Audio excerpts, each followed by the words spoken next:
నమస్తే పొలిటికల్ వాయిస్కి స్వాగతం. ప్రకాష్ రాజ్ నటుడుగా గుర్తింపు పొందినటువంటి వ్యక్తి. నరనరాన హిందూ ద్వేషం, దేశంపైన వ్యతిరేకత, ఎవరైతే బీజేపీని వ్యతిరేకించే మోడీని వ్యతిరేకించేటువంటి పేరుతోటి ఈ దేశం మీద దాడి చేస్తున్నటువంటి ఉగ్రవాదులకు కూడా మద్దతు తెలిపేటువంటి నీచ స్థాయికి దిగజారినటువంటి వ్యక్తి పవన్ కళ్యాణ్. ఉప ముఖ్యమంత్రి తిరుమల తిరుపతి దేవస్థానం పైన ఒక ఫిష్ ఆయిలో ఇదేదో వచ్చిందనేటువంటి వివాదంతో ఒకటి పెట్టి సనాతన ధర్మరక్షణ బోర్డు జాతీయ స్థాయిలో పెట్టాలని ఒక ట్వీట్ చేస్తే దానికి డాక్టర్ ఏదో ఈయన ప్రకాష్ రాజ్ అనేటువంటి ఒక నీచమైనటువంటి నటుడు, ఈ పదాన్ని వాడుతున్న, వ్యక్తిగతమైనటువంటి హననం చేస్తామంటే నీకెందుకు? హిందువుల కోసం మాట్లాడుకుంటారు. నువ్వు హిందువా కాదా, నువ్వు కన్వర్ట్ అయినవనివా, మంచోనివా, చెడ్డోనివా చెప్పాలి. పవన్ కళ్యాణ్ గురించి నీకెందుకు? నీకేం సంబంధం? హిందువుల గురించి నీకేం సంబంధం? It has happened in a state where you are a DCM. Please investigate, find out the culprits and take stringent action. Why are you spreading apprehensions and blowing up issue nationally? We have enough communal tensions in the country. Thanks for your friends in the center. మరి పవన్ కళ్యాణ్ భారతీయుడు కాదా? భారతదేశం గురించి మొత్తం ఆలోచించొద్దా? Andhra Pradesh deputy CM అయితే ఆంధ్రప్రదేశ్ కోసం మాత్రమే మాట్లాడాలనా? ఆయన భారతీయుడు కాదా? భారతదేశం గురించి మాట్లాడేటువంటి వ్యక్తి ఉండకూడదు ఆయనే?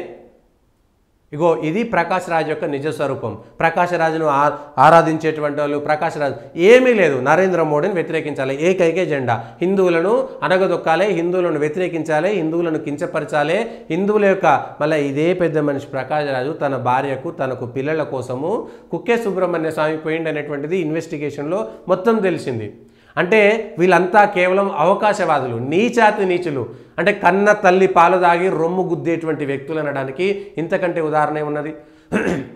ఉదాహరణ ఏమున్నది? కర్ణాటకలో పోటీ చేస్తే చిత్తుగా ఓడిపోయినటువంటి వ్యక్తి, ఆ తర్వాత పోటీ చేయడానికి ధైర్యం కూడా చేయలేనటువంటి వ్యక్తి.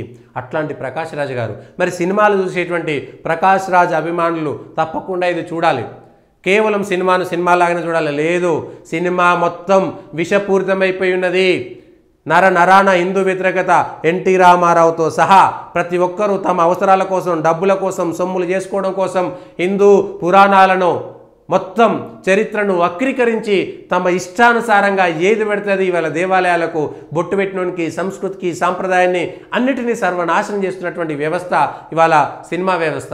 ఈ ట్వీట్ తోటైనా సరే పవన్ కళ్యాణ్ గారు సినిమాలో ఉన్నారు కాబట్టి, సినిమాలలో ప్రతిరోజు ఒక సినిమాలో హిందూ దేవులను ఏ విధంగా కించపరిచారు, హిందూ ఆచారాలను, హిందువులను విలన్లుగా చిత్రీకరించేటువంటి పని ఎట్లా చేశారు, ఎప్పటి నుంచి చేశారు అనేటువంటిది మొత్తం దానవీర శూరకర్ణతో పాటు వాడోడు కర్ణుడు గొప్పోడు అంటాడు. ఎన్టీ రామారావు కర్ణుడు వేషం వేస్తే కర్ణుడు గొప్పోడు, వాడు రావణాసురుడి వేషం వేస్తే రావణాసురుడు గొప్పోడు, వాడు దుర్యోధను వేషం వేస్తే దుర్యోధను గొప్పోడు. ఇది ఎక్కడ అన్యాయం అండి?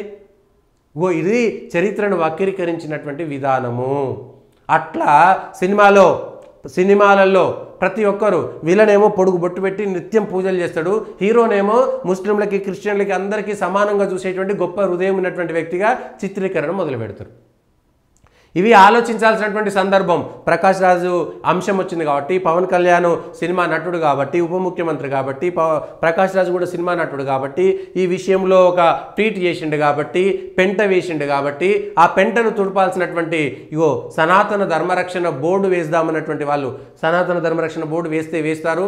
అవకాశం వస్తే మంచిది. పవన్ కళ్యాణ్ గారికి మార్కులు వేద్దాము, పవన్ కళ్యాణ్ గారిని ఖచ్చితంగా పొగుడుదాము, తప్పు లేదు. మీ ఆలోచన విధానాన్ని ఖచ్చితంగా ఈ క్షణానికి సమర్థిస్తున్నాము. మీరు చేసినటువంటి సలహా సూచన చాలా బాగున్నది.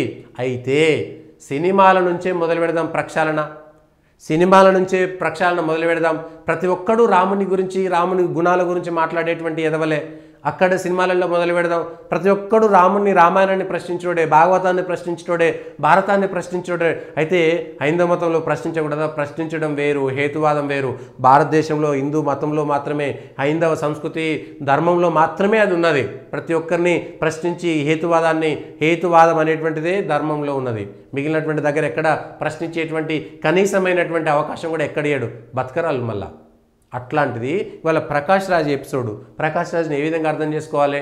సినిమా నటులు, సినిమా ప్రేమికులు, లేకపోతే సనాతన ధర్మ ప్రేమికులారా, ఒక్కసారి ప్రతి ఒక్కరు ఆయన సినిమాని మొత్తం ఎవడైనా సరే ప్రకాష్ రాజ్ని సినిమాలలో పెట్టుకోవద్దు ఇప్పటి నుంచి. కేవలం నీకెందుకు ఈ మంట, నీకెందుకు ఈ కడుపుల మంట? ప్రకాష్ రాజ్ని బ్యాన్ చేయాలి పూర్తిగా.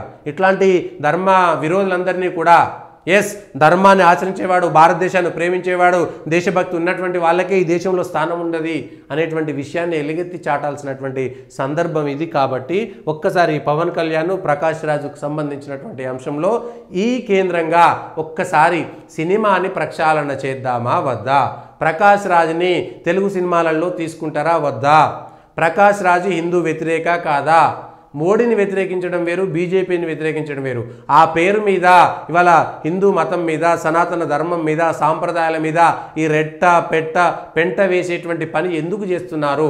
ఇది ఆలోచన చేయాలి. ఇగో ప్రతి ఒక్కరూ సినిమా స్వేచ్ఛ పేరు మీద ప్రతి ఒక్క దర్శకుడు వాడవుడో వీడవుడో అందరిగా హిందూ ధర్మం మీద ఏది పడితే అది రాసేసి ఏది పడితే అది మాట్లాడేసేటువంటి ప్రయత్నం చేస్తున్నారు. ఒక్కసారి ఈ చరిత్రను, సినిమాలలో జరిగేటువంటి ఈ వ్యధను ఒక్కసారి ఆలోచించాల్సినటువంటి సందర్భం ఇది. ప్రకాష్ రాజ్ని ఏం చేయాలనేటువంటిది సినిమా అభిమానులు చెప్పాలి, పవన్ కళ్యాణ్ చెప్పాలి, సమాధానం ఇవ్వాల్సినటువంటి సందర్భం ఇది. ఇది ప్రకాష్ రాజు అట్లనే పవన్ కళ్యాణ్ ఇద్దరు కలిసి చేయాల్సినటువంటి చర్చ.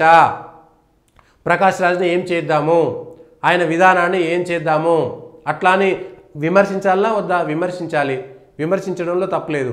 హద్దులు దాటినటువంటి విషయాన్ని భారతదేశానికి ఏం చేయాలన్నటువంటి విషయాన్ని ధర్మద్రోహులు అంటే మోడీని వ్యతిరేకించాలని, బీజేపీని వ్యతిరేకించాలని ధర్మద్రోహులుగా, దేశద్రోహులుగా మారాల్సినటువంటి నీచ స్థితికి వెళ్తున్నారు. ఒక్కసారి ఆలోచించుకోండి.